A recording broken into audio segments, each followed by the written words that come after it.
Hi everyone, welcome back to another Vox Machina video, and today we're talking about episode 2. We're also going to talk a little bit about the end of episode 1 and when the village got burned down. I noticed a lot of you like it when I talk about small details, but I don't know if it's necessarily good for the video, if I just keep finding like, oh, this small little animation detail, but I'm going to try keeping in the more interesting ones that I've noticed. And without further ado, let's begin. And we walk away from all of this. It's not worth it.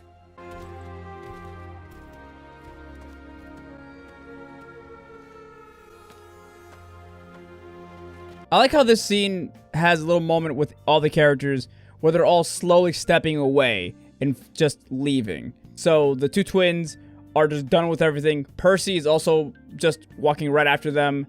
Scatlin is also right behind Percy, but he sits there and kind of thinks about it for like half a second and walks off. Then Kiki walks off, but she has this really sad look of shame. Pike doesn't actually walk off with them. Grog has to lift her up and carry her away with him. She didn't want to walk away. She actually did want to help these people. And Grog doesn't look happy while he's doing it either. He's very sad about it. Oh no.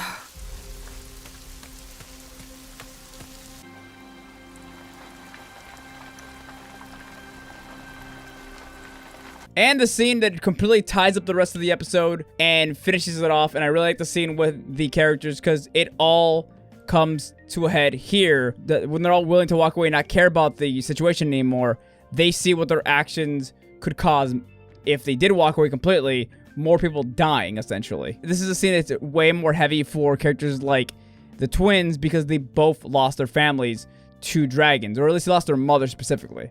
And seeing an entire town get destroyed and kids be killed probably hurt them quite a lot more than the other characters in the team. And if you remember from past videos, I've mentioned the fact that these characters at the beginning of the episode start on one side of the morality chart and switch to the other side of the morality chart. They realize that they cannot be selfish and they have to be selfless and be actual heroes for once in their lives, and they decide to do that now. Funny enough, the characters that are very proactive in wanting to kill the dragon now were originally the ones who wanted to run away from the dragon. Like the twins, Percy, and Scatlin. And that is the entirety of episode 1. Now I'm going to move over to episode 2 and talk about some of the scenes from episode 2. Raise our swords on high! You heard the general.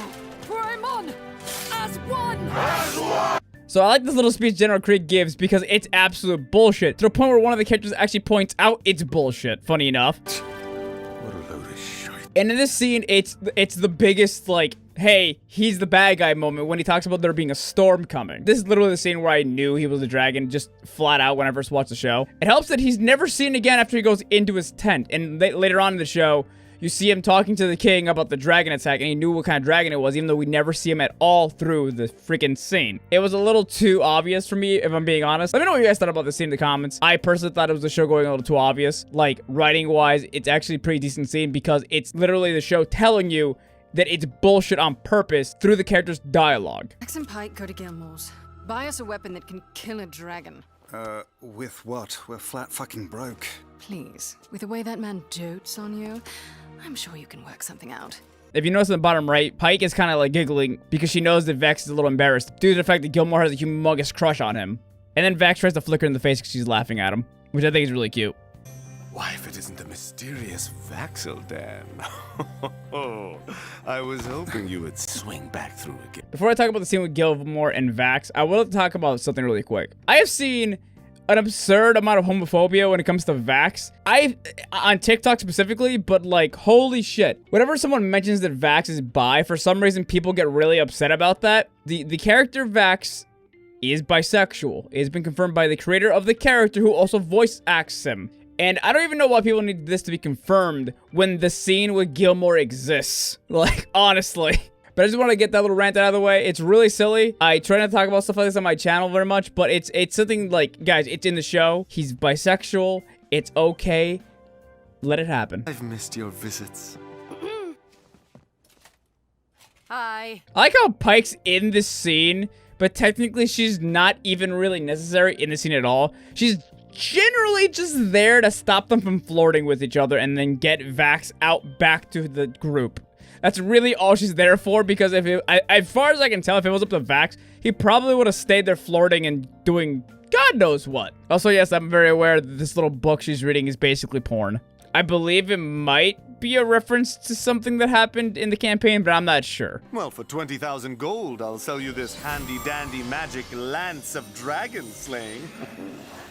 Also, I'm just calling it out. If this handy dandy lance of dragon slaying doesn't come back in like season 2, especially after the end of season 1. Like seriously, if Gilmore isn't killing dragons with this lance, I'm gonna be very mad. Hopefully what you're offering isn't too tiny. Listen, I know it's a really silly thing to laugh about, but just Gilmore's reaction to how poor Vax is pretty funny. To start, they're egomaniacs. They hate being insulted and have tremendous vanity. And some setup for what happens at the end of episode 2 with the dragon when they're fighting it. They don't like to be insulted, and they have really bad vanity. So if you just say something really small to them that's insulting, they'll lose focus and do something stupid. Like, for example, blindly attacking them without thinking about it. I owe you dinner. You owe me more than that, my handsome half-elf.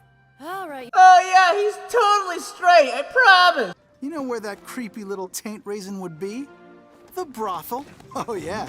Yeah, we can investigate there for hours if we need to. The step that Grog is sitting on is actually inconsistent in this scene. So notice on the left side here, there's a cart full of ale and the streetlight. And the next scene, when you see the shot from behind them, they're actually standing and sitting in the middle of the step. And they're far from the right side. And then when the shot changes back to in front of them, the cart is actually back. What the hell, Caleb? This is imported silk. The lock doesn't seem to be magical. So this entire scene with the characters trying to open the lock is just a callback to D&D. Locks, indoors, in general, are some of the most annoying things to deal with in D&D sometimes. Because it's all rolls, and if you get a bad roll, you're fucked. Also, kind of small setup for Kiki having the ability to use fire? Kinda? She's not like using it in her hands, but she's heating up the lock. So possibly them setting that up early that she can use heat abilities. I don't know. This one's pretty small. I just wanted to throw it in there. Also, I love the fact that Vax can open a high grade lock with a toothpick, but has trouble opening a wooden door with an actual lockpick. This is literally just a reference to how inconsistent doors are to open in D&D, and yes, everyone hates them. All it takes is a little finesse. Amateurs. Kiki looks so bitter. Pike looks so sad, and Scatlin just looks defeated. Can we just take a moment to, like, count every single insult that has been thrown at this character through the entire episode, and he did nothing wrong? Fince. The creepy one. Looked like a withered piece of scrap leather. You know where that creepy little taint raisin would be? It's that thin-lipped crypt keeper. That skanky goat groper is up to no good. Aha! We caught you blue-handed, chicken humper. And then he just killed off. It's fucked up. It's also really funny, I'm not gonna lie. Creek! Nice bloody technique. How do you stay so quiet in that armor? Whoa. Nice car. I love you, Vax. You're just amazing. Look for some kind of fulcrum. Wait, a fuck room? I mean, that's what I heard. I love the comedy in this show specifically because it feels like it's a bunch of friends just dicking around. And I really like that a lot about Vox Machina. Because that felt like a very natural line. Whoa. You guys, everything in this room is magical. The spell that Pike was trying to use on the door to see if it was magical, they reused it again in the storage room with all the items in here. Please, we don't do organized. Look at us. We're Vox Machina. We fuck shit up. Going back to the scene in the throne room where I talked about how Scatlin likes to hype up his team by talking them up, everyone behind him is smiling and feels pretty confident about the statement he just made. So like I said before, Scatlin likes to hype them up. He likes to think that they're like hot shit. And I'm sure he does genuinely think they are hot shit. And that's one thing I like about Scatlin. He has confidence in his team, but he's just kind of an idiot.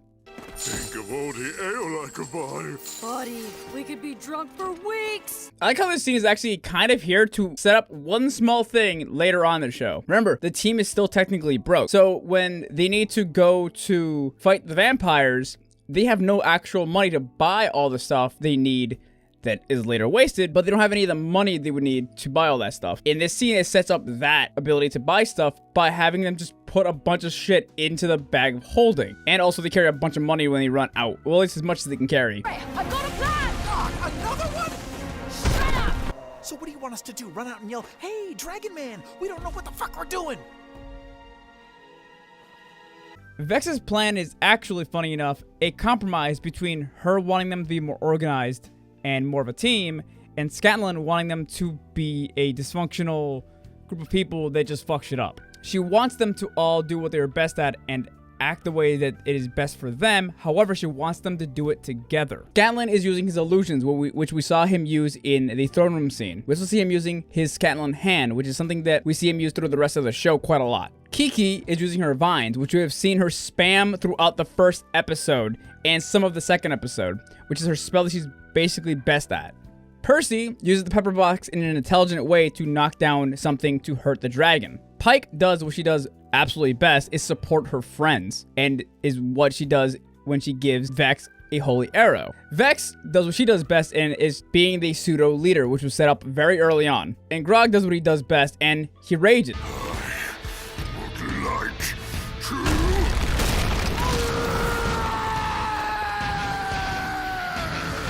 And fun fact, Grog's I would like to rage scene is my favorite scene throughout the entire show. When the character says I would like to rage, is a reference back to D&D, where players would say I would like to rage to their DM to let them know they're going into a rage mode. Vax does not really do anything sneaky in this situation, but he's the one who does heavy damage to the neck first, which was set up for him to do by Gilmore giving him the information about the dragon's weakness. Exit strategy, run! And Vex staying true to her character, telling everyone what to do, while also being opportunistic and carrying gold out of the cave. I love the fact that every single potion that Scanlan carries out of this cave are brought back later on in the show. Scroll that he takes is also brought back later in the show. So far, no returning of the troll dick, though. We'll see what happens in season 2.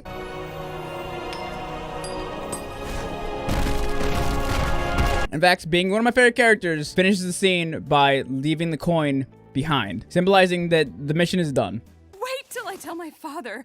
Oh, the Ashari will never believe this. I bet I'm ruining a moment right now, aren't I? Yep, I'm just gonna go over. And Kiki, being an awkward mess of a human being, is missing up a moment between the two twins. Notice how she's looking directly at Vax, and Vax is giving her a I'm gonna stab you look, and she immediately backs off. However, if you look at Vax, he's kind of happy. Like, he thinks he's looking at her with such sweetness.